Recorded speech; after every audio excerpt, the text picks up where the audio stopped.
ஐயாவே பார்க்கலாம். இப்ப எல்லாம் எப்படி எடுக்குறாங்கன்னா, பாருங்க இப்படி தான் எடுப்பாங்க. அப்படியே கத்தியில வந்து அறுத்து அப்படியே வளர விட்டுட்டு, இந்த மாதிரி அரும்போட, அந்த இலையோட இந்த மாதிரி கட் பண்ணி, கட் பண்ணி எடுத்துருவாங்க. அந்த செடி எவ்வளோ தூரத்துக்கு பாதிப்பாகுதுன்னு சொல்லி நான் உங்களுக்கு காட்டுறேன் இருங்க. இந்த மாதிரி எடுத்தா 3 மாசத்துக்கு தான் ஒரு முறை வந்து நம்ம எடுக்க முடியும். பாருங்க எல்லாத்தையும் இப்போ காம்புலேருந்து அரும்பு வரைக்கும் எல்லாமே அந்த கத்தியில வந்து அறுத்து வந்துருங்க பாருங்க. கட் பண்ணி இப்படி எடுத்துருவாங்க.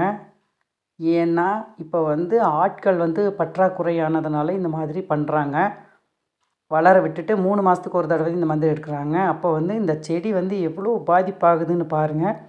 எல்லாமே கட் ஆயிருச்சு. பாருங்க இலை எல்லாமே கட் ஆயிருச்சு.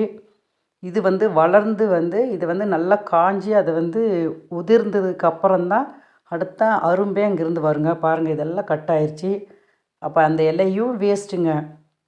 அந்த செடியே பாருங்க இவ்வளோ கட் பண்ணால் அதுக்கு எவ்வளோ வலி இருக்குதுன்னு கூட நம்ம உணர முடியாத நிலமையில தான் இப்போ இலை எடுக்கிறாங்க. மெஷின் ஆனாலும் சரி, இந்த மெஷின் ஆனால் கூட மேலே வளர்ந்ததுக்கப்புறம் அதை மட்டும் தான் கட் பண்ணி கட் பண்ணி எடுக்கிறாங்க சில இடத்துல. இது பாருங்கள் ஃபுல்லாகவே எல்லாமே இந்த குறை குறையா ஆயிடுச்சு பாருங்கள். அந்த இலை எல்லாமே கட் ஆயிருச்சு. பாதி பாதி பாதி பாதி எல்லாமே கட் ஆயிருச்சு.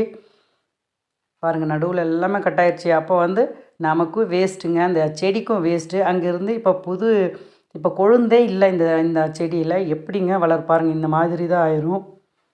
இது வந்து 3 மாதத்துக்கு தான் அதுக்கப்புறம் நம்மளால் இலை எடுக்க முடியும். ஆட்கள் குறையினால் இந்த மாதிரி கத்தியிலேயே இப்போ வந்து எல்லோரும் எடுக்கிறாங்க. இன்னொன்று என்னன்னா கையிலலாம் கரை பிடிக்குதுன்னு சொல்லிட்டு எடுப்பாங்க. ஸோ முடிஞ்ச அளவுக்கு வந்து கையிலேயே எடுக்க பாருங்கள். கத்தியில் அறுத்தா வந்து நமக்கு தான் வேஸ்ட்டுங்க.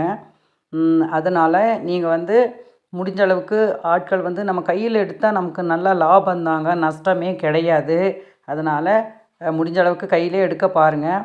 ஸோ இந்த வீடியோ எல்லாருக்கும் பிடிச்சிருக்கும்னு நினைக்கிறேன். பிடிச்சிருந்தா லைக் பண்ணுங்கள், ஷேர் பண்ணுங்கள், கமெண்ட் பண்ணுங்கள், மறக்காமல் சப்ஸ்கிரைப் பண்ணுங்கள். என்னோடய சேனலுக்கு எல்லோரும் சப்போர்ட் பண்ணுங்கள். ஸோ தேங்க்ஸ் ஃபார் வாட்சிங். தேங்க்யூ. அடுத்த வீடியோவில் வந்து இன்னொரு செடியோட இன்னொரு வெரைட்டி செடியோட அது எப்படி இருக்குதுன்னு சொல்லி பார்க்கலாம். தேங்க்யூ.